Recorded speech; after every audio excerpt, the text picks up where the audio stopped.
Eu nunca imaginei que um dia minha própria filha jogaria meu neto recém-nascido nos meus braços como se fosse lixo e gritaria que eu era sua pior maldição na vida. Antes de continuar, inscreva-se no canal, ative o sininho porque todos os dias temos novas histórias.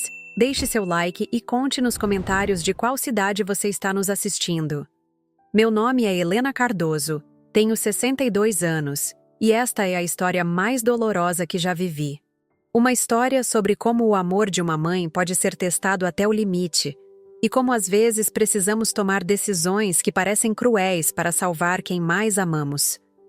Tudo começou em janeiro de 2022, quando minha vida e a da minha família mudaram para sempre. Era uma terça-feira chuvosa, daquelas que prenunciam tragédia. Eu estava na cozinha preparando o almoço quando o telefone tocou. Do outro lado da linha, uma voz tensa me disse palavras que ainda ecoam na minha mente. Senhora Helena, precisa vir urgente para o Hospital das Clínicas. Houve um acidente com Gabriel Silva. Gabriel era meu genro há 3 anos. Um rapaz de 28 anos que eu amava como se fosse meu próprio filho. Trabalhava como motoboy para sustentar minha filha Camila, que estava grávida de 6 meses do primeiro neto. Eles moravam num apartamento simples que meu marido Roberto pagava, mas Gabriel fazia questão de contribuir com o que podia. Era um homem honesto, trabalhador, que tratava minha Camila como uma princesa. Quando chegamos ao hospital, Roberto e eu, o médico nos deu a notícia devastadora. Gabriel havia sofrido um acidente grave na Marginal Tietê. Um caminhão perdeu o controle na chuva e... Bem, Gabriel não resistiu aos ferimentos.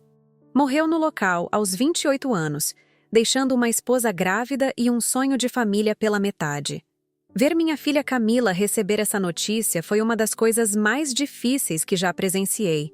Ela estava radiante de gravidez, com aquela barriga redonda de 6 meses fazendo planos para o bebê que se chamaria Gabriel Júnior. Em questão de segundos, vi toda a luz se apagar dos olhos dela. Camila desabou literalmente gritando "não", repetidas vezes, como se pudesse reverter a realidade com a força do desespero. Nós trouxemos ela para casa naquela noite. Roberto e eu decidimos que ela ficaria conosco até o bebê nascer, mas Camila recusou categoricamente. "Preciso ficar no nosso apartamento, mãe. É onde sinto Gabriel perto de mim", disse entre lágrimas. Eu não tive coragem de insistir. Uma mulher grávida em luto merece ter suas vontades respeitadas, pensei na época. Foi então que Roberto tomou uma decisão que, hoje percebo, foi sábia. Transferiu o contrato de aluguel do apartamento para o meu nome. "Assim ela tem segurança, Helena. Se um dia precisarmos proteger nossa filha ou nosso neto, teremos como agir", disse ele, sempre prático e protetor. Os meses seguintes foram uma montanha-russa emocional. Camila alternava entre dias de profunda tristeza, onde mal saía da cama, e momentos de aparente normalidade, onde conversava sobre o bebê e fazia planos. Eu ia visitá-la todos os dias, levava comida, arrumava a casa, tentava animá-la. Roberto também ajudava, pagando todas as contas e fazendo questão de que ela não se preocupasse com dinheiro. Mas eu comecei a notar coisas estranhas. Pequenos detalhes que uma mãe experiente não deixa passar. O apartamento às vezes cheirava diferente, como se alguém tivesse bebido por lá. Quando questionava, Camila sempre tinha uma desculpa. "É o perfume novo que comprei", ou "deve ser do vizinho, mãe". Garrafas vazias apareciam no lixo, mas ela dizia que eram de uma amiga que havia visitado. Gabriel Júnior nasceu em abril de 2022, um menino lindo e saudável que era a cara do pai. O parto foi difícil, mas Camila se saiu bem fisicamente. Emocionalmente, porém, era outra história. Ela olhava para o bebê com uma expressão vazia, sem aquele brilho maternal que eu esperava ver. Quando ele chorava, ela parecia se irritar ao invés de se comover. "É normal, Helena", dizia Dr. Oliveira, o pediatra. "Algumas mães passam por depressão pós-parto, ainda mais considerando a situação dela. Com tempo e apoio, isso passa." Eu queria acreditar, mas meu instinto de mãe sussurrava que havia algo mais profundo acontecendo. Nas primeiras semanas após o nascimento, eu praticamente morava no apartamento de Camila. Cuidava do Gabriel Júnior, ensinava ela a dar banho, trocar fraldas, amamentar. Mas percebia que ela fazia tudo mecanicamente, sem carinho, como se fosse uma obrigação pesada demais para suportar. E foi então que descobri a verdade que ela vinha escondendo há meses. Era uma quinta-feira quando descobri que minha filha estava bebendo durante a amamentação. Cheguei no apartamento dela por volta das 10 da manhã, como de costume, levando frutas frescas e aquela sopa de legumes que sempre fazia quando alguém da família precisava de cuidados especiais. Gabriel Júnior. Tinha apenas 3 semanas de vida e chorava incessantemente. O som ecoava pelos corredores do prédio.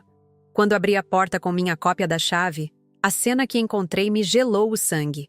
Camila estava no sofá, ainda de camisola, com o bebê no colo, mas sua expressão era de completo desinteresse. Seus olhos estavam vidrados, com aquele brilho estranho que eu já havia visto antes em pessoas que não estavam completamente sóbrias. "Camila, querida, como vocês estão hoje?" Perguntei, fingindo normalidade enquanto observava cada detalhe ao meu redor. O apartamento estava desarrumado, com mamadeiras sujas na pia e roupas espalhadas pelo chão. Mas o que mais me chamou a atenção foi o cheiro. Não era só o odor natural de um lar com recém-nascido. Havia algo doce e químico no ar, como se alguém tivesse derramado perfume para disfarçar outro aroma. "Estamos bem, mãe. Gabriel Júnior. Só não para de chorar", respondeu ela com a voz pastosa, evitando meu olhar. Peguei meu neto no colo e imediatamente senti que algo estava errado. O bebê estava inquieto demais, com movimentos descoordenados para alguém tão pequeno. Enquanto Camila tomava banho, aproveitei para investigar discretamente. No quarto dela, embaixo da cama, encontrei 3 garrafas vazias de vodka escondidas entre caixas de sapatos. Meu coração acelerou. No banheiro, o armário de medicamentos estava cheio de calmantes que não reconheci, alguns ainda com receitas médicas recentes. Durante as semanas seguintes, estabeleci uma rotina rígida de visitas. Chegava sempre em horários diferentes, sem avisar, inventando desculpas para aparecer. Roberto estranhava minha ansiedade crescente, mas eu não conseguia compartilhar minhas suspeitas ainda. Precisava ter certeza absoluta antes de acusar minha própria filha de algo tão grave. As evidências se acumulavam diariamente. Camila estava sempre sonolenta durante minhas visitas matinais, mais agitada e irritadiça à tarde. Gabriel Júnior apresentava sinais de cólicas intensas e dificuldades para mamar. Sintomas que Dr. Marcos, nosso pediatra, não conseguia explicar completamente. "Pode ser refluxo ou alguma sensibilidade alimentar. Vamos monitorar", dizia ele, mas eu sabia que havia mais. Uma manhã de maio, cheguei mais cedo que o habitual. Eram 7 horas quando usei minha chave para entrar. O apartamento estava mergulhado em silêncio, exceto pelos gemidos baixos de Gabriel Júnior no berço. Camila dormia profundamente no sofá, com uma garrafa de vinho rosé pela metade na mesa de centro e copos sujos espalhados ao redor. Peguei meu neto no colo e percebi que estava com febre. Sua fralda não era trocada há horas, talvez desde a noite anterior. Enquanto cuidava dele, encontrei mais evidências escondidas. Remédios para a ansiedade guardados dentro de potes de mantimentos, garrafas de bebida alcoólica disfarçadas em embalagens de suco e o mais chocante de tudo, anotações num caderno onde Camila registrava seus momentos difíceis e como aliviava a dor. Confrontei-a naquele mesmo dia. Quando acordou, por volta do meio-dia, tentei abordar o assunto com delicadeza. "Camila, filha, preciso conversar com você sobre algumas coisas que estou notando. Você está se cuidando direito? Está comendo bem? Descansando?" Seus olhos se encheram de lágrimas imediatamente. "Mãe, não aguento mais. Acordo todos os dias esperando que Gabriel apareça pela porta. Olho para esse bebê e só vejo tudo que perdi, tudo que nunca vamos ter juntos. Não consigo ser a mãe que ele merece." Tentei abraçá-la, ofereci apoio psicológico, Sugeri que viesse morar conosco temporariamente, mas ela recusou tudo categoricamente. Preciso aprender a lidar com isso sozinha, mãe. Vocês já fazem demais por mim. Roberto notou minha preocupação crescente quando cheguei em casa naquela noite. Contei tudo o que havia descoberto, mostrei as fotos que tirei discretamente das garrafas e medicamentos. Meu marido ficou pálido. Helena, se ela está bebendo durante a amamentação, nosso neto está em perigo real. Precisamos agir. Decidimos intensificar nossa vigilância. Roberto começou a aparecer no apartamento também, sempre com alguma desculpa. Levar mantimentos, verificar algum problema na instalação elétrica ou simplesmente dar uma passadinha para ver os netos. Camila ficava visivelmente desconfortável com nossa presença constante, mas não podia reclamar abertamente. Foi durante uma dessas visitas que Roberto fez uma descoberta perturbadora.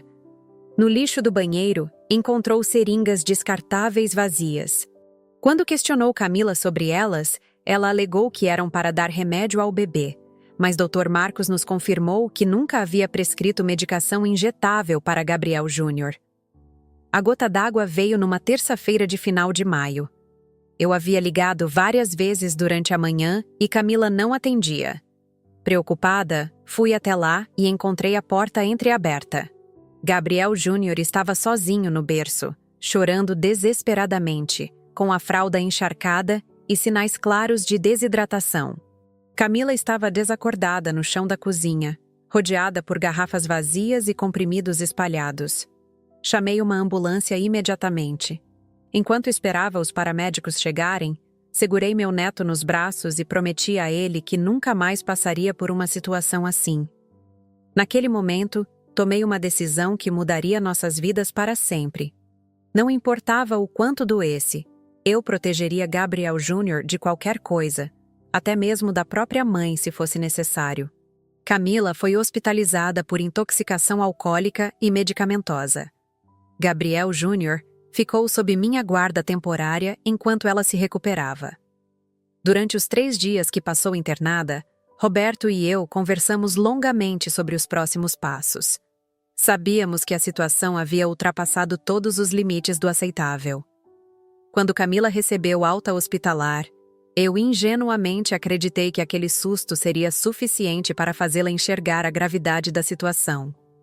Como estava enganada. Na manhã seguinte à sua volta do hospital, acordei às 5h30 com o barulho de alguém batendo na porta de casa com violência. Eram 2 horas da madrugada quando olhei o relógio digital da cozinha. Roberto levantou assustado, pensando que fosse alguma emergência médica ou acidente. Jamais imaginávamos o que nos esperava do outro lado daquela porta. Camila estava completamente transtornada, segurando Gabriel Júnior de forma desleixada, como se carregasse um pacote pesado demais. O bebê chorava desesperadamente, usando apenas uma fralda suja e uma camisetinha manchada. Ela própria parecia não tomar banho há dias, com cabelos desgrenhados e roupas amarrotadas que cheiravam a álcool e cigarros. "Peguem essa criança, não aguento mais!" Foram suas primeiras palavras, empurrando Gabriel Júnior contra meu peito sem qualquer cuidado. O bebê estava gelado, tremendo, com a pele pálida e sinais claros de desnutrição. Seus lábios estavam ressecados e ele mal conseguia chorar de tanta fraqueza. Roberto tentou acalmar a situação. "Camila, filha, entre. Vamos conversar com calma. O que aconteceu? Por que você está assim?" Sua voz era firme, mas ainda carregada de esperança paterna, como se pudesse resolver tudo com uma boa conversa e abraços. Foi então que ela explodiu com uma fúria que nunca havia presenciado antes. "Vocês são 2 inúteis. Minha pior maldição na vida. Vocês me forçaram a ter essa criança. Me convenceram que seria lindo ser mãe, mas ninguém me disse que seria um inferno. Gabriel morreu e me deixou com essa responsabilidade que não posso carregar." As palavras saíam de sua boca como punhaladas dirigidas ao nosso coração. Roberto ficou paralisado, com uma expressão de choque absoluto. Em 42 anos de casamento, nunca havia visto meu marido tão abalado. Suas mãos tremiam ligeiramente enquanto tentava processar a crueldade das acusações. Camila, você não está pensando direito. Gabriel Júnior é seu filho, precisa de cuidados médicos urgentes. Olhe para ele. Tentei argumentar, mostrando o estado deplorável do bebê. Mas ela continuou gritando, jogando objetos da nossa mesa de centro no chão. Um vaso de cristal que ganhamos de casamento, porta-retratos com fotos da família, livros que Roberto colecionava há anos. Não me importo! Não quero mais saber dessa criança. Se vocês são tão sábios e perfeitos, criem vocês. Eu vou viver minha vida sem essa âncora me puxando para baixo. Pegou uma das nossas cadeiras de madeira e jogou contra a parede, deixando uma marca profunda que permanece lá até hoje. Roberto, que até então havia permanecido calado, absorvendo cada insulto, finalmente levantou-se. Sua postura mudou completamente. Os ombros se endireitaram, o queixo se levantou, e seus olhos adquiriram uma dureza que raramente demonstrava. Pare agora, Camila. Você já disse demais. Ou o que, papai? Vai me colocar de castigo? Debochou ela, quebrando mais um objeto decorativo. Vocês nunca entenderam nada sobre mim. Gabriel era a única pessoa que me amava de verdade. E agora ele se foi por causa desse maldito trabalho que vocês incentivaram. Foi nesse momento que Roberto pronunciou as palavras que marcariam o início de uma mudança irreversível em nossas vidas. Se é assim que você se sente, Camila, saiba que suas ações terão consequências, consequências sérias. Sua voz era baixa, controlada, mas carregada de uma determinação férrea que reconheci dos momentos mais difíceis de nosso casamento. Era o tom que ele usava quando precisava tomar decisões empresariais complicadas, quando sabia que não havia mais espaço para negociações ou meios-termos. Camila riu com sarcasmo. Consequências? Que tipo de consequências, Roberto? Vocês vão me privar da mesada que já não recebo? Vão parar de pagar minhas contas? Façam isso! Quero ver se conseguem viver com a consciência pesada de abandonar a própria filha. Ela pegou a bolsa dela e caminhou em direção à porta, pisoteando os cacos dos objetos que havia quebrado. Antes de sair, virou-se uma última vez e cuspiu mais veneno. E não esperem que eu volte aqui tão cedo. Vocês escolheram ficar com essa criança. Agora se virem sozinhos. A porta bateu com tanta força que as janelas da sala vibraram. O silêncio que se seguiu foi ensurdecedor, quebrado apenas pelos gemidos fracos de Gabriel Júnior em meus braços. Roberto permaneceu parado por longos minutos, olhando fixamente para a porta fechada, processando tudo o que havia acontecido. Levei Gabriel Júnior para o quarto de hóspedes e cuidei de suas necessidades básicas: troca de fralda, limpeza, tentativa de alimentação com leite em pó, já que ele claramente estava desnutrido e desidratado. O bebê estava tão debilitado que mal conseguia sugar a mamadeira adequadamente. Quando voltei para a sala, encontrei Roberto recolhendo os cacos quebrados com movimentos mecânicos. Suas mãos ainda tremiam ligeiramente, mas sua expressão havia se tornado determinada. Helena, pegue todos os documentos do apartamento da Camila, todos os contratos, comprovantes, tudo. Roberto, o que você está pensando em fazer? Perguntei, embora já soubesse instintivamente que ele havia tomado uma decisão radical. Conhecia meu marido tempo suficiente para reconhecer aquele olhar de resolução absoluta. Ela disse que não quer mais saber do filho dela. Disse que somos inúteis e que ela vai viver a vida dela sem essa âncora. Muito bem. Vamos ver se ela mantém essa posição quando descobrir que ações realmente têm consequências. Ele pegou o telefone fixo da mesa e começou a discar um número que decorara há muito tempo. José Carlos, Roberto Cardoso, preciso que você vá ao apartamento da Rua das Flores, número 245, apartamento 302. Primeira coisa amanhã de manhã.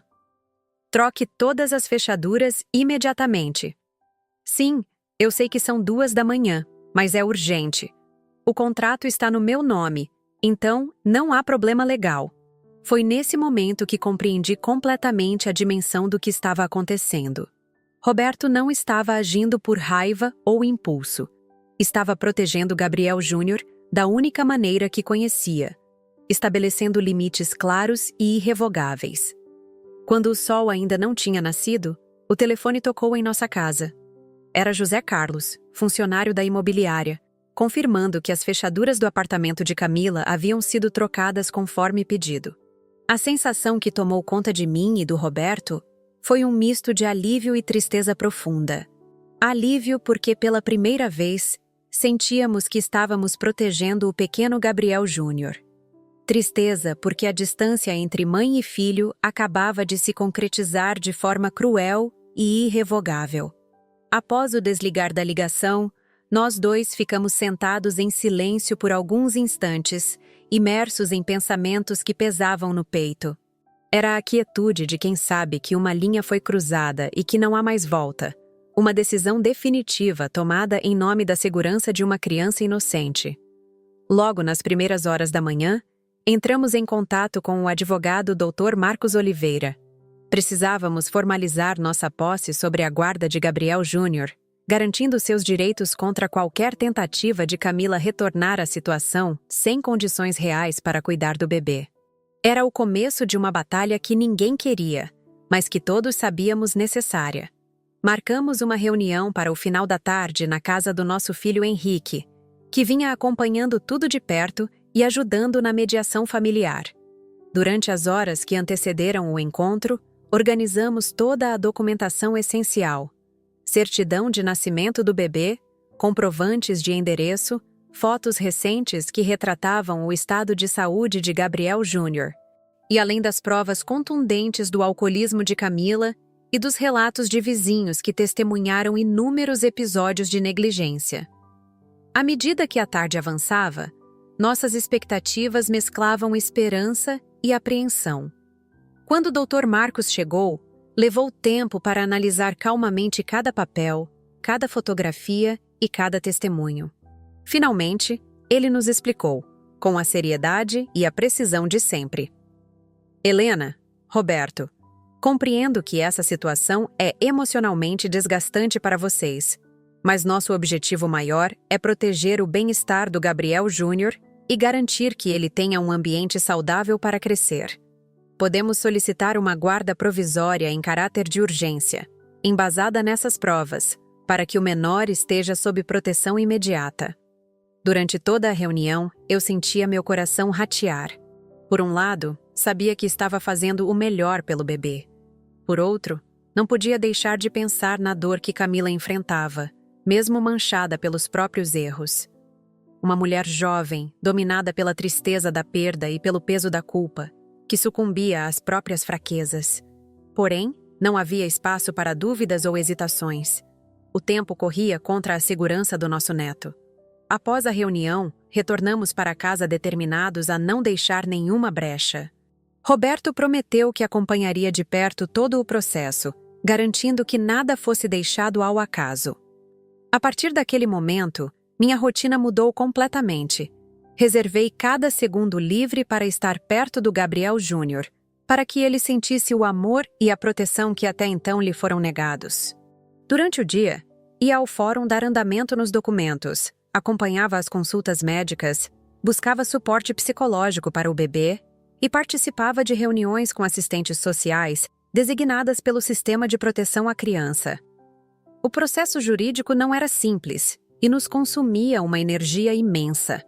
Cada documento precisava ser claro, cada depoimento coerente. Toda prova tinha que ser robusta para evitar qualquer retaliação ou esperança ilusória de Camila tentar reverter a guarda. Porém, mesmo ciente de que agíamos pelo melhor, meu coração se despedaçava a cada chamada de um número desconhecido. O medo de que a ligação fosse dela, tentando recuperar o contato perdido, ou de alguma pessoa que desejasse complicar ainda mais nossa luta, era constante. Em uma dessas ligações, recebi uma voz rouca e trêmula dizendo apenas a palavra mãe. Foi a primeira vez desde aquela madrugada fatídica. A emoção me dominou completamente e quase perdi o fôlego. A lembrança daquela palavra simples, porém carregada de significado, reforçou o compromisso que tinha não apenas com meu neto, mas também com aquela filha cheia de dores e contradições. A batalha que se seguia seria longa, repleta de obstáculos emocionais e legais. Mas eu estava determinada a garantir que Gabriel Júnior tivesse uma chance justa na vida, mesmo que isso significasse enfrentar minha própria família. A força do amor e da responsabilidade me impulsionava como nunca antes. Nos dias que se seguiram, aprendemos a lidar com a nova rotina de responsabilidades. As tarefas que antes eram divididas com Camila passaram a ser exclusivamente nossas. Cada fralda trocada, cada mamadeira preparada, cada noite mal dormida ao lado do berço servia como lembrete cruel do preço que estávamos pagando pela negligência da mãe.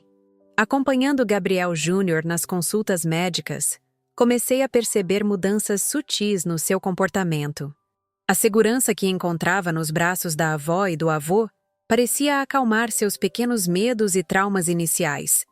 Roberto buscava informações sobre desenvolvimento infantil e montagem de um ambiente seguro em casa para estimular seu crescimento saudável. Entretanto, os trâmites jurídicos nos consumiam tanto quanto os cuidados diários. O processo para obter a guarda provisória exigia paciência, perseverança e um forte apoio emocional. A assistência social e o advogado nos orientavam sobre os melhores passos a seguir, sempre com foco no melhor interesse da criança. Havia dias em que a dor da situação me afligia profundamente. Questionava se Camila poderia mesmo se recuperar, se algum dia voltaria a desempenhar o papel de mãe que seu filho merecia. Mas a prioridade sempre foi Gabriel Júnior e sua felicidade. Essas semanas iniciais foram cruciais para definir o destino daquela criança inocente. Cada pequeno avanço jurídico representava uma vitória silenciosa, que fortalecia nosso propósito e enchia de esperança nossos corações cansados. Ao final daquela angustiante semana, eu sabia que a caminhada seria longa, com altos e baixos, mas estávamos finalmente no caminho certo para proteger o futuro de Gabriel Júnior e garantir que ele pudesse crescer num lar onde o amor fosse prioridade, mesmo que isso significasse romper laços dolorosos da própria família. Os primeiros dias de maio foram desgastantes. Nosso foco era garantir a segurança e o bem-estar do pequeno Gabriel Júnior, mas também nos empenhávamos em reunir todas as provas necessárias para fortalecer nosso pedido de guarda definitiva. Eu, Roberto e Dr. Marcos sabíamos que a justiça não se movia apenas por apelo emocional, mas pela força das evidências. Visitávamos frequentemente o apartamento da Rua das Flores para coletar depoimentos e registros. Os vizinhos, que até então mantinham distância, foram ganhando confiança e passaram a nos fornecer relatos preciosos. Falaram dos episódios em que viram Camila chegando embriagada, escândalos que perturbavam a paz do condomínio e o descaso com o bebê, que chorava por horas sem supervisão adequada. Comportamentos inesperados começaram a surgir no condomínio. Batidas fortes na parede, discussões em horários incomuns e, em uma ocasião, vizinhos perceberam que algo estranho acontecia quando Camila recebia amigos às escondidas, acompanhados de bebidas alcoólicas. A assistente social designada para o caso, doutora Paula Santos, passou a acompanhar de perto todo o processo familiar. Conhecedora das situações complexas que envolviam casos de negligência infantil, manteve um olhar sensível, porém firme, sobre o desenrolar dos fatos. Sua presença era um pilar essencial em nosso suporte. Paralelamente às provas testemunhais, coletamos fotografias tiradas secretamente por mim do estado do apartamento após as festas de Camila. Latas vazias, garrafas quebradas, sujeira acumulada e ausência de cuidados básicos, como limpeza e organização. Seu descuido acumulava-se em imagens que pesariam muito no julgamento. Além disso, conseguimos obter algumas gravações de áudio feitas por uma amiga que denunciou o comportamento agressivo de Camila em relação ao bebê em certos momentos, agravando as condições para que a justiça concedesse a guarda da criança. Tais documentos foram entregues ao Dr. Marcos, que os analisou com cautela para inserir na petição. Contudo, Nem tudo era apenas fato frio e burocracia. Cada evidência trazia à tona um mar de emoções que me fazia reviver a dor da perda de Gabriel e a decepção diante da filha que se perdia em comportamentos autodestrutivos. Roberto e eu nos apoiávamos mutuamente para manter a sanidade e o foco. O desgaste era evidente nos rostos e nas palavras. Muitas noites não conseguimos pregar os olhos, questionando se aquela batalha teria um final justo e se Gabriel Júnior poderia, enfim, ter a infância que merecia. Sabíamos que essa era uma luta que não consistia apenas na transferência de documentos, mas na construção de um futuro mais digno. Nas reuniões semanais com a doutora Paula Santos, discutíamos os avanços, as estratégias jurídicas e o acompanhamento psicológico que precisava ser intensificado tanto para Camila quanto para o bebê. Tudo era minuciosamente planejado para não deixarmos nenhuma margem para equívocos ou surpresas. Foi também nesse período que Roberto tomou uma atitude para assegurar que nenhuma aproximação indevida ocorresse. Contratamos um serviço de monitoramento para a segurança do apartamento, com câmeras externas e dispositivos que sinalizassem qualquer movimentação estranha. Esse cuidado extra não era paranoia, mas precaução após reportes da vizinhança indicando que Camila havia tentado entrar no imóvel algumas vezes, apesar de não possuir mais as chaves. Era claro que seu comportamento errático ampliava o risco para o bebê. Assim, com o espírito firme e a determinação fortalecida, seguimos adiante na coleta de evidências, conscientes de que aquela maratona emocional e burocrática representava a única chance de dar a Gabriel Júnior um lar seguro e amoroso. Desde cedo, percebi que cada prova coletada não era apenas um documento ou um testemunho frio, mas a base para proteger uma vida que dependia de nós. Roberto, com sua experiência de vida e paciência inabalável, assumiu a liderança em coordenar as visitas ao fórum e as reuniões com autoridades locais. Enquanto isso, eu focava na parte emocional, cuidando de Gabriel Júnior como se fosse meu próprio filho, oferecendo o colo, o amor e a segurança que ele tanto necessitava. Vi seu sorriso tímido surgindo aos poucos, seu olhar doce e a confiança crescendo, ainda que lentamente, a cada dia que passava. A assistente social, Toria, Paula Santos desempenhou papel fundamental ao acompanhar o desenvolvimento do bebê e avaliar as condições familiares. Ela nos alertava para os sinais de trauma que Gabriel Júnior manifestava em silêncio, como o medo de ruídos altos e o choro súbito ao ser separado momentaneamente de nós. Roberto, por sua vez, mantinha uma postura firme com relação a Camila, respeitando os limites estabelecidos e garantindo que nenhuma situação colocasse em risco a integridade do neto. Contratamos uma equipe para garantir a segurança do condomínio, e isso ajudou a acalmar ainda mais os vizinhos, que também estavam preocupados com os episódios anteriores. Enquanto o processo judicial avançava lentamente, enfrentávamos pequenos desafios cotidianos. Gabriel Júnior apresentava dificuldades para dormir mais de 2 horas seguidas durante a noite, o que nos deixava tensos e exaustos. A exaustão física era pesada, mas a carga emocional era ainda maior. Em certas ocasiões, o choro incessante do bebê fazia meus olhos se encherem de lágrimas, mas sempre encontrava forças para seguir adiante, porque sabia que estávamos lutando para que ele tivesse um futuro digno e protegido. Conseguir testemunhos importantes não foi fácil.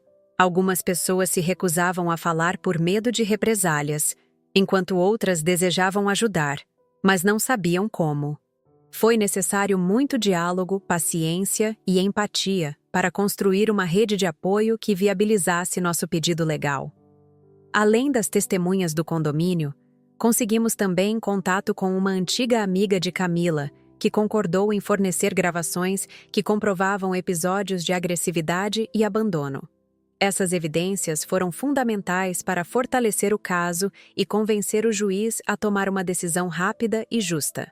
Apesar do cenário legal parecer favorável, mantínhamos os pés no chão e preparávamos-nos para uma possível batalha judicial longa e desgastante. Afinal, estávamos lidando com laços de sangue emoções profundas e histórias pessoais complexas. Todavia, mesmo diante das dificuldades, a esperança era nosso maior combustível.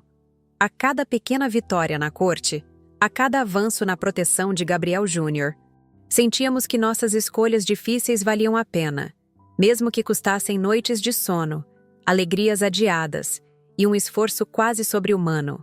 Com os cuidados constantes, o amor dedicado e a persistência judicial, caminhávamos firmemente rumo a um amanhã onde meu neto pudesse ter a infância segura e feliz que merecia, livre das sombras do passado. Poucos dias depois da troca das fechaduras, Camila finalmente descobriu a realidade da situação que ela mesma havia criado. Era uma quinta-feira molhada quando chegou ao apartamento da Rua das Flores, com uma pequena sacola de roupas, esperando encontrar refúgio no local que considerava seu lar. A surpresa foi cruel. Suas chaves não funcionavam mais. Tentou várias vezes, forçando a fechadura, chamando por ajuda. Mas nada acontecia. A porta permanecia firmemente trancada, selando definitivamente sua saída da vida que conhecia. Vizinhos observavam pela janela, alguns com pena, outros com alívio silencioso, após tantos meses de transtornos. Sem alternativas e crescentemente desesperada, ela recorreu ao único contato que lhe restava. Eu, Helena. A ligação chegou por volta das 3 da tarde, quando eu cuidava de Gabriel Júnior no jardim de casa. O número era desconhecido, mas reconheci imediatamente aquela voz embargada que me chamou. Mãe, por favor, me explique o que está acontecendo. Por que não consigo entrar em casa? Minhas chaves não funcionam. O que vocês fizeram? A pergunta saiu entrecortada, misturando desespero genuíno com indignação crescente. Era a primeira vez que ouvia sua voz desde aquela madrugada terrível. Respirei fundo antes de responder. Sabia que aquele seria um dos momentos mais difíceis da minha vida como mãe, mas também um dos mais necessários. Camila, você mesma nos disse que não queria mais saber do Gabriel Júnior. Disse que éramos inúteis e que ia viver sua vida sem essa âncora. Estamos apenas respeitando sua decisão e protegendo seu filho. O silêncio que se seguiu foi ensurdecedor. Podia ouvir sua respiração acelerada, o ruído do trânsito ao fundo, o som de suas lágrimas caindo. Quando finalmente falou, sua voz havia mudado completamente de tom. Vocês não podem fazer isso comigo. Eu estava passando por um momento difícil. Vocês sabem disso. Gabriel morreu. Eu estava sofrendo. Camila, interrompi com firmeza. Sofrimento não justifica abandono. Você deixou seu filho com fome, sede, sujo e assustado. Você escolheu a bebida ao invés dele. Agora precisa arcar com as consequências dessa escolha. Foi então que Roberto pegou o telefone das minhas mãos. Sua voz era controlada, mas carregada de uma autoridade que raramente demonstrava. Camila, escute bem o que vou dizer porque não vou repetir. Se você abandonou seu filho, eu vou abandonar você. Ache outro lugar para morar, porque esse apartamento não é mais seu. O impacto das palavras de Roberto foi devastador. Camila gritou pelo telefone, chamando-o de cruel, insensível, acusando-nos de destruir sua vida nos piores momentos. Vocês são meus pais, deveriam me apoiar, não me jogar na rua como um animal. Nós somos pais do Gabriel Júnior também, respondeu Roberto com calma impressionante. E nossa obrigação é protegê-lo de qualquer pessoa que represente perigo, mesmo que seja a própria mãe. Você fez sua escolha naquela madrugada. Agora, nós fizemos a nossa. A ligação terminou com Camila desligando violentamente. Nos dias seguintes, ela tentou várias estratégias para reverter a situação. Apareceu na porta de casa algumas vezes, sempre em estados alterados, ora suplicando perdão, ora ameaçando processos judiciais. Roberto instalou câmeras de segurança e orientou porteiros do condomínio a não permitir sua entrada. Durante uma semana inteira, Camila praticamente acampou nos arredores do nosso prédio. Dormia no carro de uma amiga, tomava banho em postos de gasolina, alimentava-se de lanches comprados em padarias. A cada dia que passava, Sua aparência se deteriorava mais, reflexo direto das escolhas que havia feito. Foi nesse período que Roberto tomou a decisão mais difícil de sua vida como pai. Numa manhã de sexta-feira, ligou para Camila e estabeleceu um ultimato definitivo. Filha, você tem duas opções, e apenas duas. Ou aceita internação imediata numa clínica de reabilitação que já pesquisei e estou disposto a pagar, ou perde contato definitivo comigo, com Helena e com Gabriel Júnior. Papa, você não pode estar falando sério. Ela tentou argumentar, mas Roberto a interrompeu. Estou completamente sério. Você tem até segunda-feira para decidir. Se escolher o tratamento, terá nosso apoio financeiro e emocional durante todo o processo. Se escolher continuar nessa vida, não terá mais família. A decisão é sua, mas será irreversível. O silêncio que se seguiu durou longos minutos. Quando Camila finalmente respondeu, sua voz havia perdido toda a arrogância e bravata dos dias anteriores. Era apenas a voz de uma jovem mulher completamente perdida e assustada. Quanto tempo de internação? O que for necessário para sua completa recuperação. Pode ser 6 meses, pode ser 2 anos. Não haverá contato com Gabriel Júnior até que os médicos atestem sua total sobriedade e capacidade materna.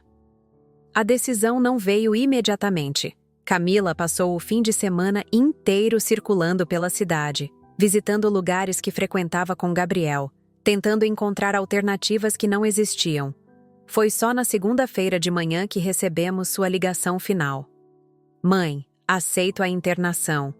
Mas quero que vocês saibam que nunca vou perdoar vocês por terem me abandonado quando eu mais precisava.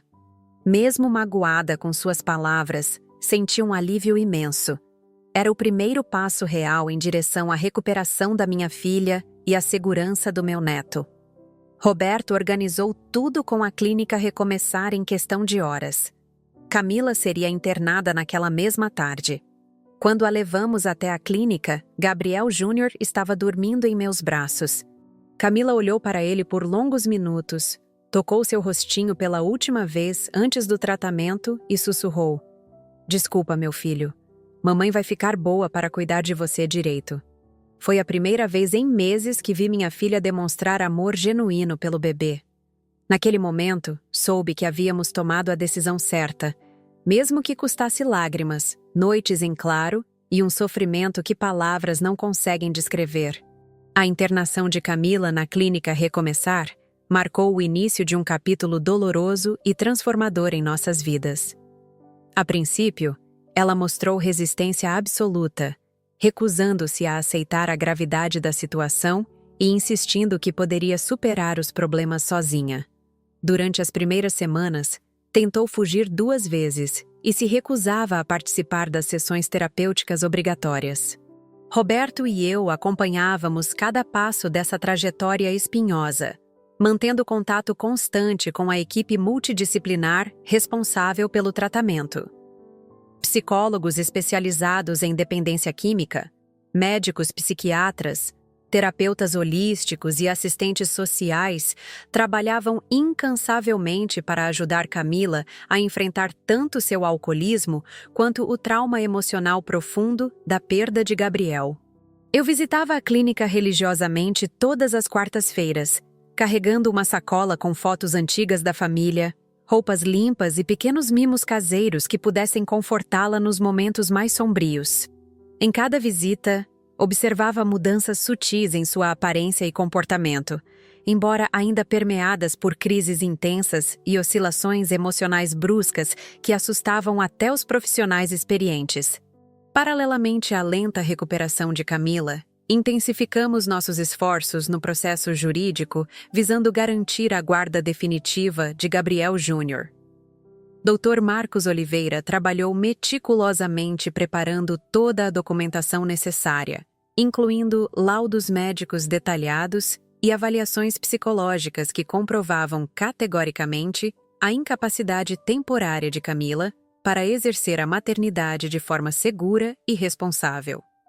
Simultaneamente, doutora Paula Santos, da Assistência Social, Acompanhava o caso minuciosamente, elaborando relatórios técnicos que descreviam pormenorizadamente as condições físicas e emocionais do bebê, bem como a urgente necessidade de um ambiente familiar estável para seu desenvolvimento neurológico adequado.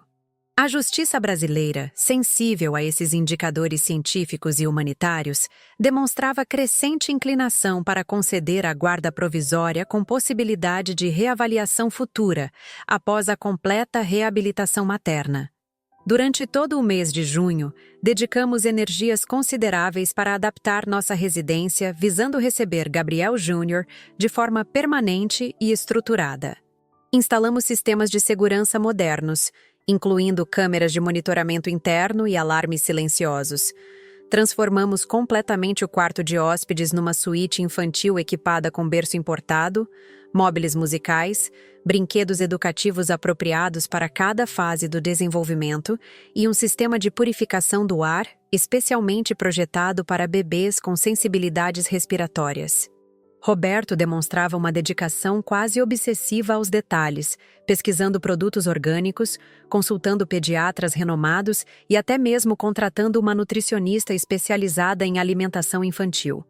Cada elemento presente no ambiente foi cuidadosamente selecionado pensando no bem-estar integral de nosso neto, desde as tintas hipoalergênicas nas paredes até os tecidos antialérgicos das cortinas.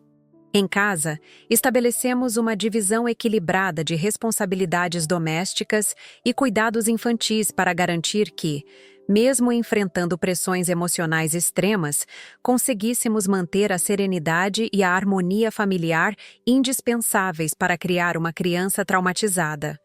Roberto assumiu os cuidados noturnos e as questões burocráticas, enquanto eu me concentrava na alimentação, higiene e estimulação sensorial durante o dia. Confesso que o desgaste emocional era avassalador. Frequentemente, encontrava-me chorando silenciosamente no banheiro durante as madrugadas, questionando internamente se Camila conseguiria realmente superar seus vícios e traumas. Se todo aquele sacrifício familiar gigantesco resultaria numa recuperação genuína e duradoura, ou se estaríamos apenas protelando uma separação inevitável e definitiva.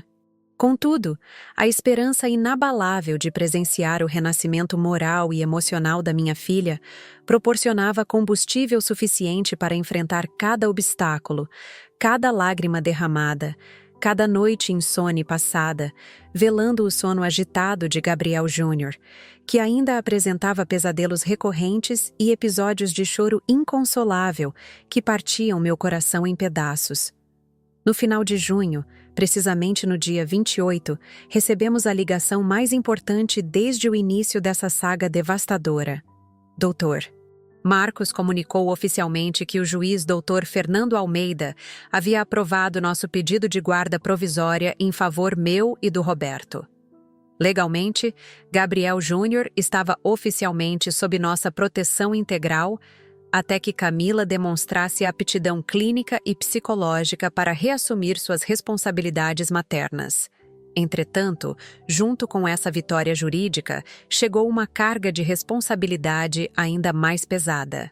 Precisávamos assegurar que o bebê crescesse num ambiente emocionalmente saudável, recebesse cuidados médicos especializados e mantivesse possibilidade de vinculação materna futura através de visitas rigorosamente supervisionadas e protocoladas pelos órgãos competentes. O tribunal estabeleceu diretrizes específicas determinando que os encontros entre Camila e Gabriel Júnior ocorressem exclusivamente na presença de psicólogos credenciados, limitados inicialmente a 1 hora quinzenal, aumentando gradualmente conforme os progressos terapêuticos maternos. Essa medida judicial, embora dolorosa para todos os envolvidos, mostrou-se imprescindível para preservar o equilíbrio psicológico da criança. Nos meses subsequentes, nossa rotina transformou-se numa verdadeira maratona semanal de compromissos médicos, jurídicos e terapêuticos. Cada consulta pediátrica, cada sessão psicológica infantil, cada relatório das equipes multidisciplinares alimentava nossa determinação e fortalecia nossa convicção de estar trilhando o caminho correto. mesmo quando as dúvidas surgiam nos momentos de maior vulnerabilidade emocional. Os portões da clínica Recomeçar fecharam-se atrás de Camila com uma sonoridade que ecoou em nossos corações como o início de uma nova era. O ambiente austero, porém acolhedor, representava um santuário onde batalhas silenciosas seriam travadas diariamente contra demônios invisíveis que haviam dominado a vida da minha filha por meses. Durante as primeiras semanas, testemunhei Camila enfrentando crises de abstinência devastadoras. Tremores incontroláveis sacudiam seu corpo frágil, suores frios encharcavam suas roupas durante as madrugadas. Delírios assombravam seus poucos momentos de descanso, e uma angústia profunda e sufocante parecia determinar cada respiração difícil que ela conseguia tomar. A equipe médica especializada, composta por profissionais experientes em dependência química e traumas emocionais complexos, trabalhava incansavelmente para estabilizar seu estado físico e mental. Medicamentos controlados amenizavam os sintomas mais severos, enquanto terapias individuais e coletivas começavam a escavar as raízes psicológicas do problema. Minhas visitas semanais transformaram-se em verdadeiros rituais de esperança renovada. Levava sempre uma sacola cuidadosamente preparada. Fotografias antigas mostrando momentos felizes da nossa família, cartas escritas à mão contendo palavras de encorajamento, doces caseiros que ela apreciava desde criança e principalmente conversas sinceras que tentavam reconstruir pontes emocionais destruídas pela dor e pelo ressentimento acumulados. Roberto, embora menos frequente nas visitas devido às responsabilidades com Gabriel Júnior e os trâmites jurídicos, mantinha-se constantemente informado sobre cada progresso ou retrocesso no tratamento. Conversávamos todas as noites sobre os relatórios médicos, discutíamos estratégias de apoio familiar e planejávamos cuidadosamente cada passo da reintegração social futura. Paralelamente, Dr. Marcos Oliveira conduzia magistralmente o processo de guarda definitiva, apresentando documentação robusta que incluía laudos psiquiátricos atualizados, relatórios de acompanhamento terapêutico e avaliações comportamentais detalhadas. Doutora Paula Santos intensificou as visitas domiciliares, observando meticulosamente as condições de desenvolvimento de Gabriel Júnior sob nossos cuidados. A trajetória de recuperação de Camila revelou-se repleta de altos e baixos emocionais extremos. Períodos de progresso notável alternavam-se com crises recorrentes que ameaçavam todo o trabalho terapêutico realizado. Em 3 ocasiões distintas, ela manifestou o desejo de abandonar prematuramente o tratamento, alegando sentir-se prisioneira num sistema que não compreendia suas necessidades específicas. Nesses momentos críticos, mobilizávamos toda a rede familiar de apoio. Ligações telefônicas encorajadoras, cartas emotivas escritas pelos familiares distantes, mensagens gravadas por Gabriel Júnior, balbuciando palavras incompreensíveis mas carinhosas, tudo contribuía para fortalecer sua determinação vacilante de continuar lutando contra a dependência. Gabriel Júnior, durante esse período transformador, florescia magnificamente sob nossos cuidados dedicados. Seus primeiros passinhos hesitantes aos 12 meses encheram nossos olhos de lágrimas de alegria. Suas primeiras palavras, vovó e vovô, ressoaram pela casa como melodias celestiais que curavam feridas emocionais ainda abertas em nossos corações. O sistema judicial estabeleceu protocolos rigorosos para eventuais visitas maternas durante a internação.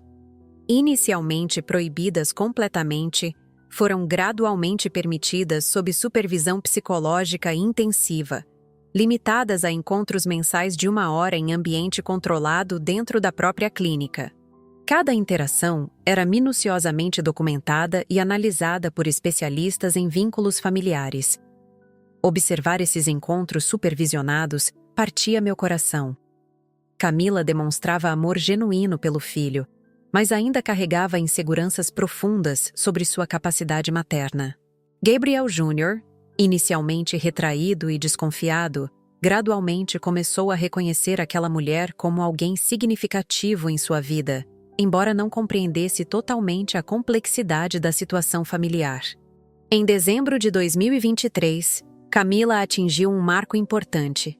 Completou 18 meses consecutivos de sobriedade comprovada através de exames regulares e avaliações comportamentais positivas. Sua participação ativa em grupos de apoio, sessões terapêuticas individuais e atividades ocupacionais demonstrava comprometimento autêntico com a recuperação. Durante o primeiro semestre de 2024, intensificaram-se as preparações para sua reintegração social gradual. Cursos profissionalizantes, treinamentos para recolocação no mercado de trabalho e terapias focadas em habilidades parentais ocuparam sua agenda diária, construindo alicerces sólidos para a vida pós-clínica. Julho de 2024 finalmente chegou, trazendo consigo o dia da alta hospitalar.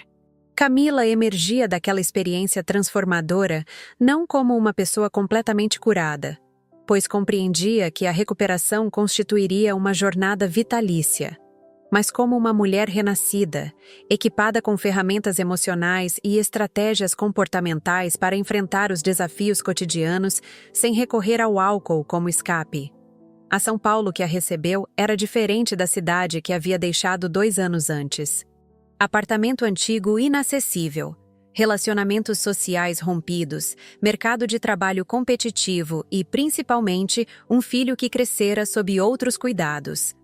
Essa nova realidade exigia dela humildade extrema, paciência infinita e determinação inabalável para reconstruir completamente sua existência. Roberto e eu continuamos exercendo legalmente a guarda de Gabriel Júnior. Agora um menino esperto de 2 anos que corria pela casa, enchendo nossos dias de risos cristalinos e travessuras inocentes. Preparávamos cuidadosamente o terreno para uma possível reintegração futura, mantendo sempre como prioridade absoluta o bem-estar emocional e físico da criança. Essa fase épica da nossa história familiar ensinou-nos lições valiosas sobre resistência humana, poder transformador do amor incondicional e importância fundamental de redes de apoio estruturadas. A verdadeira reabilitação transcende a simples abstinência química, englobando reconstrução completa da identidade pessoal e reinserção social digna e sustentável.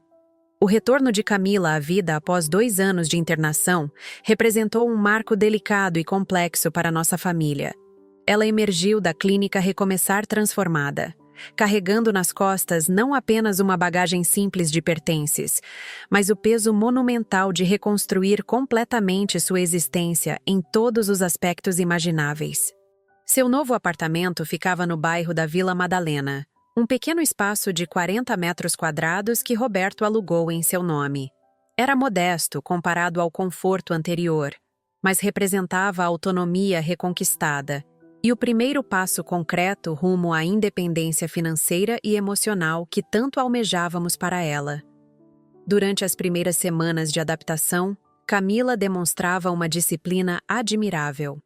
Acordava invariavelmente às 5h30 da manhã, preparava seu próprio café da manhã, organizava meticulosamente o apartamento e partia pontualmente para o trabalho numa clínica de fisioterapia no Paraíso, onde fora contratada como recepcionista através de um programa governamental de reinserção profissional.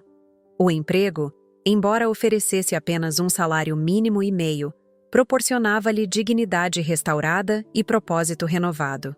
Seus colegas desconheciam completamente sua história pregressa, tratando-a simplesmente como Camila, a funcionária competente e pontual que jamais faltava e sempre mantinha sorriso cordial com pacientes e visitantes. Paralelamente à rotina profissional, continuávamos rigorosamente as visitas supervisionadas ao Gabriel Júnior. Inicialmente limitadas a 1 hora por semana, essas sessões ocorriam sempre nas tardes de sábado em nossa residência, sob observação constante de doutora Paula Santos e uma psicóloga infantil especializada em vínculos familiares traumáticos. Gabriel Júnior, agora um menino esperto de 2 anos e meio, apresentava reações contraditórias à presença materna. Alternava momentos de curiosidade genuína, aproximando-se para tocar seu rosto ou cabelo, com episódios de retração súbita, correndo para meus braços quando Camila tentava interações mais próximas ou prolongadas. Durante uma dessas visitas particularmente tocante, presenciei um momento que ficou gravado para sempre em minha memória. Camila havia trazido um pequeno ursinho de pelúcia azul, idêntico àquele que Gabriel pai costumava apertar quando era bebê. Gabriel Júnior examinou o brinquedo com atenção minuciosa. Depois olhou diretamente nos olhos da mãe e balbuciou pela primeira vez a palavra mamã. Camila desmoronou em lágrimas silenciosas, cobrindo o rosto com as mãos para não assustar a criança. Era a primeira vez desde o abandono que ouvia essa palavra dirigida a ela. Roberto e eu também nos emocionamos profundamente, reconhecendo naquele instante que, apesar de todas as dificuldades enfrentadas, ainda existia esperança real de reconstrução familiar.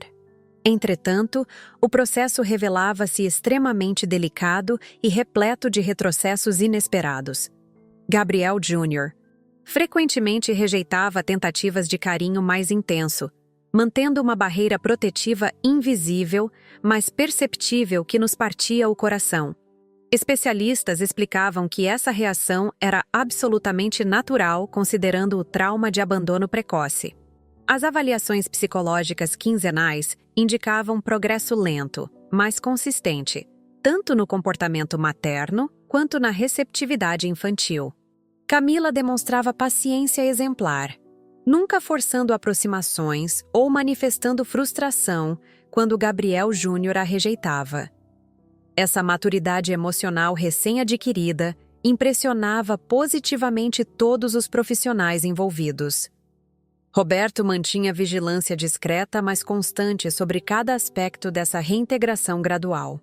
Conversávamos todas as noites sobre os avanços observados, os sinais preocupantes identificados e as estratégias futuras para fortalecer os vínculos familiares sem comprometer a segurança emocional de Gabriel Júnior.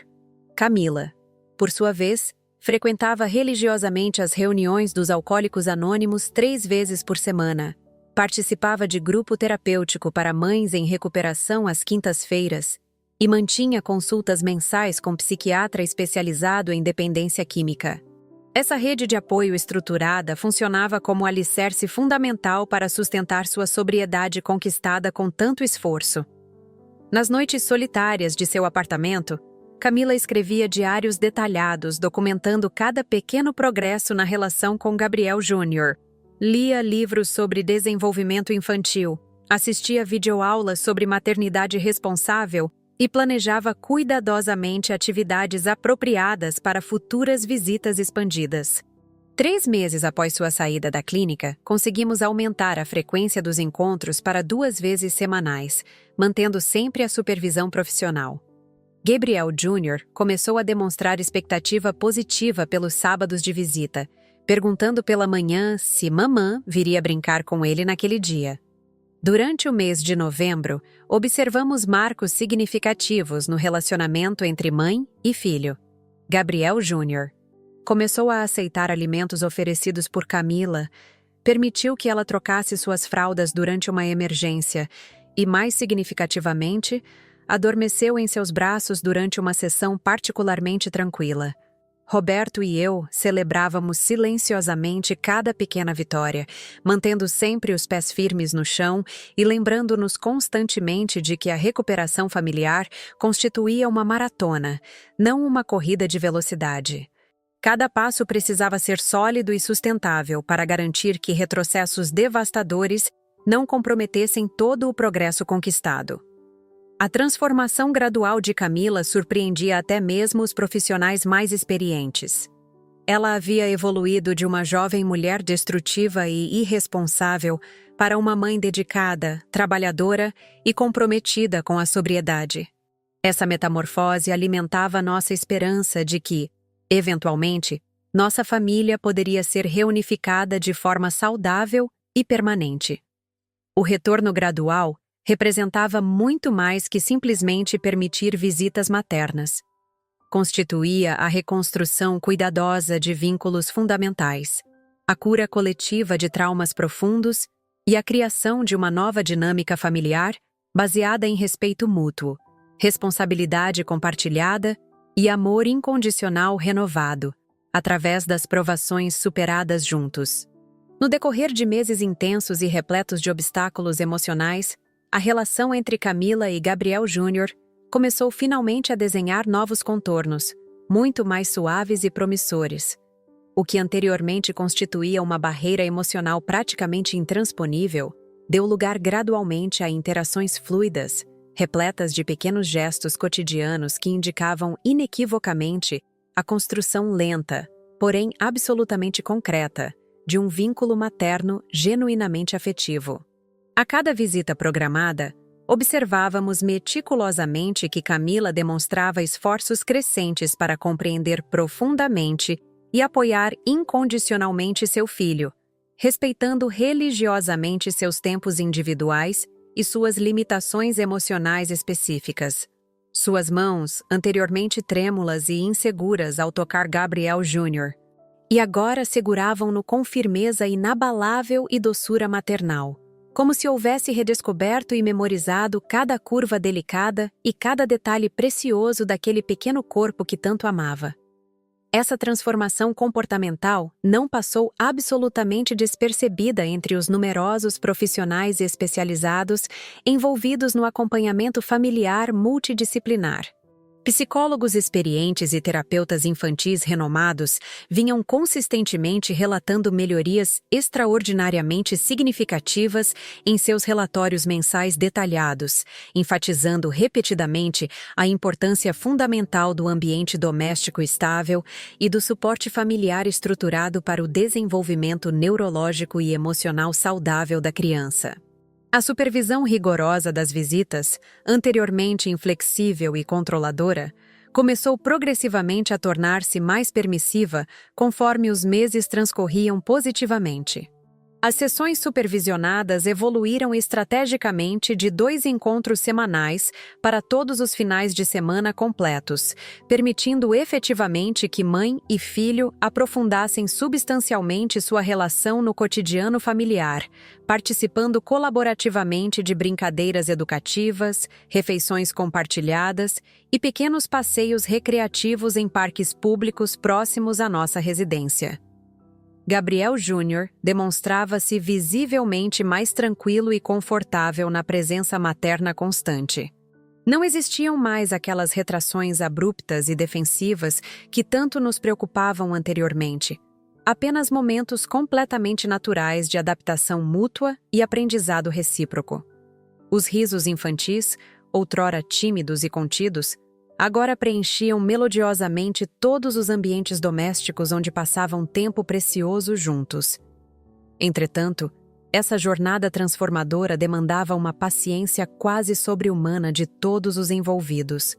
Camila enfrentava cotidianamente seus próprios conflitos internos devastadores, lidando corajosamente com o medo persistente de possíveis recaídas futuras e com o sentimento opressor de culpa por absolutamente tudo que havia acontecido durante seu período mais sombrio. Sua busca incansável pela sobriedade permanente não constituía, nem remotamente, um caminho linear previsível, mas sim uma trajetória complexa de luta perpétua contra demônios pessoais profundamente enraizados. Roberto e eu permanecíamos inabaláveis como pilares fundamentais de apoio emocional, orientando pacientemente, amparando incondicionalmente e, quando absolutamente necessário, impondo limites firmes para garantir que as conquistas arduamente obtidas não fossem comprometidas por impulsos momentâneos destrutivos. A firmeza resoluta com que conduzíamos essa nova fase familiar revelou-se absolutamente vital para a sustentação emocional de toda a nossa unidade familiar reconstituída. A presença constante de profissionais qualificados ampliava significativamente o suporte especializado em torno da família. Sessões regulares de terapia familiar passaram definitivamente a integrar nossa rotina semanal, oferecendo um espaço seguro e confidencial para expressar livremente emoções longamente reprimidas, esclarecer dúvidas persistentes e reformular expectativas realistas. Essas sessões terapêuticas revelaram-se absolutamente decisivas para a reconstrução efetiva dos laços afetivos familiares. Além das visitas domiciliares regulares, Camila passou progressivamente a participar muito mais ativamente das consultas pediátricas especializadas e das sessões terapêuticas específicas de Gabriel Júnior. Compreendendo gradualmente as necessidades particulares do filho e assimilando estratégias práticas para lidar competentemente com possíveis desafios desenvolvimentais futuros, incluindo tendências naturais à timidez excessiva e episódios de ansiedade infantil. A reintegração social abrangente de Camila também progredia notavelmente em múltiplas frentes.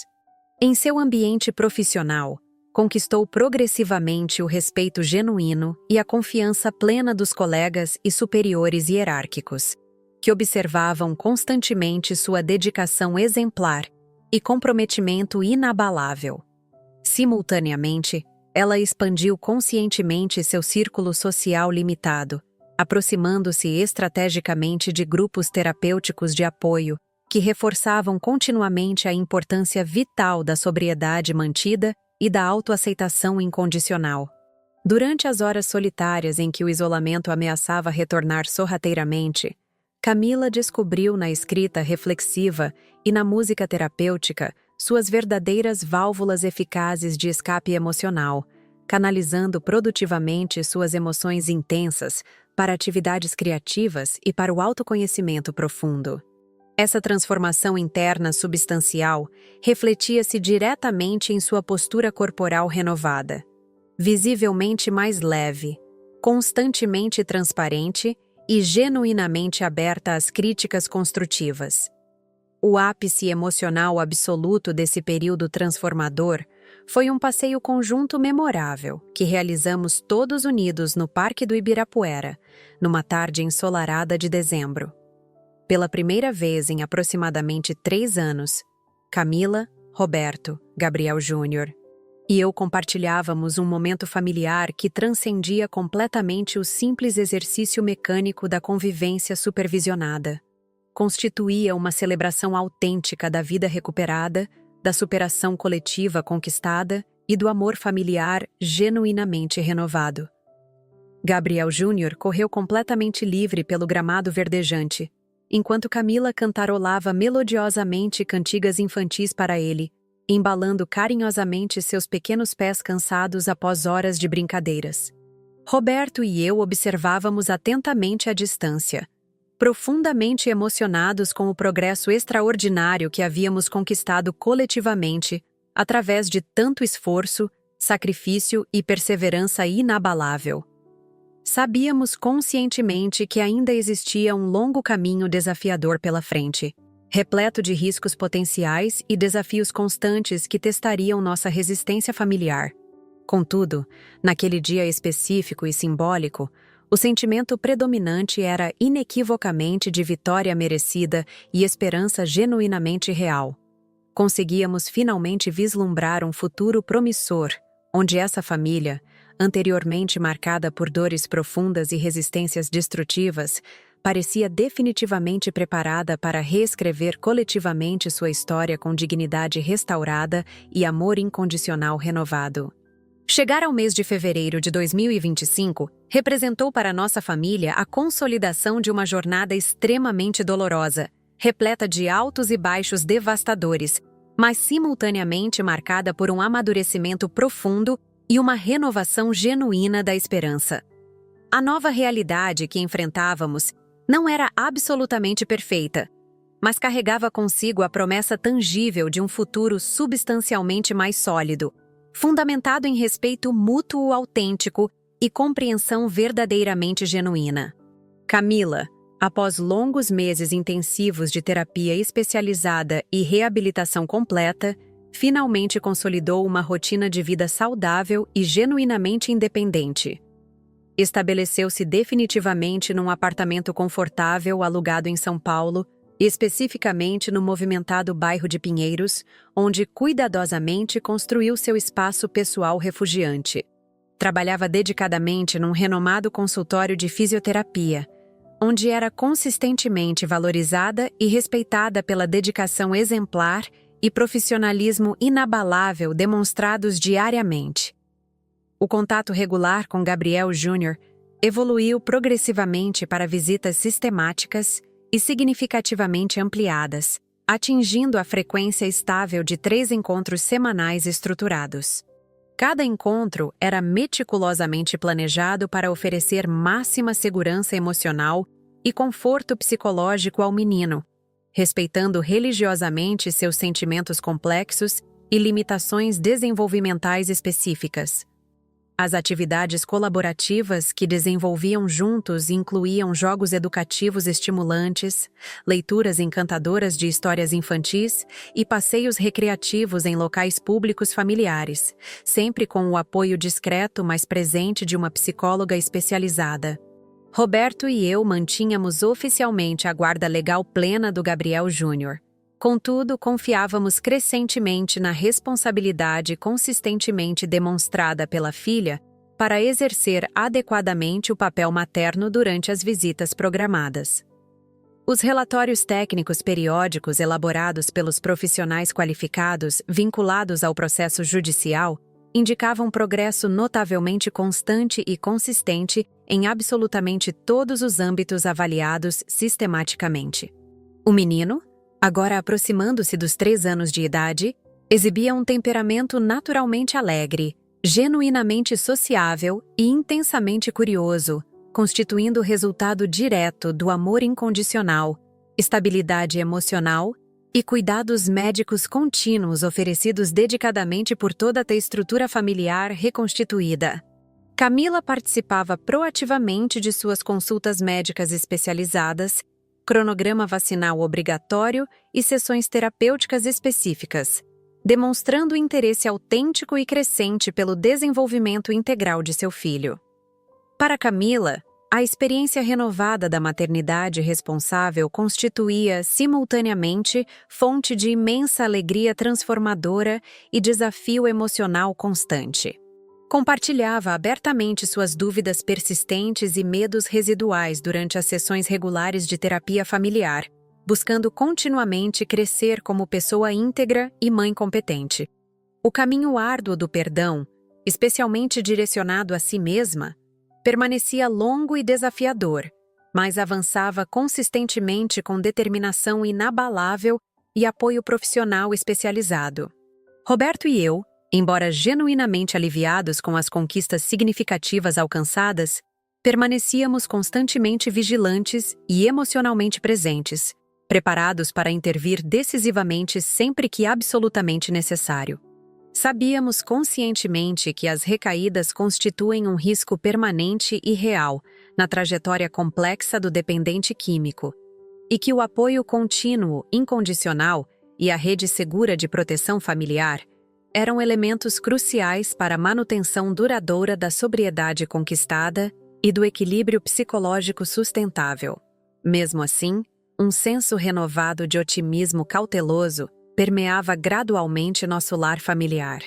Conseguíamos finalmente vislumbrar um futuro promissor, onde os fantasmas assombrosos do passado turbulento não dominariam mais nossa convivência cotidiana, mas constituiriam meramente parte integral da história familiar que nos ensinou coletivamente a valorizar genuinamente cada momento precioso de paz e felicidade arduamente conquistada através de sacrifícios imensos. Gabriel Júnior.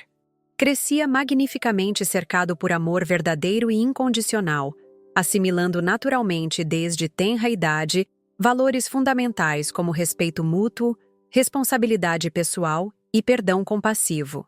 A relação intrincada entre avós dedicados, mãe em recuperação e filho inocente, complexa e extremamente delicada, consolidava-se progressivamente numa base sólida, graças à transparência absoluta, paciência infinita e afeto constante demonstrados por todos os envolvidos.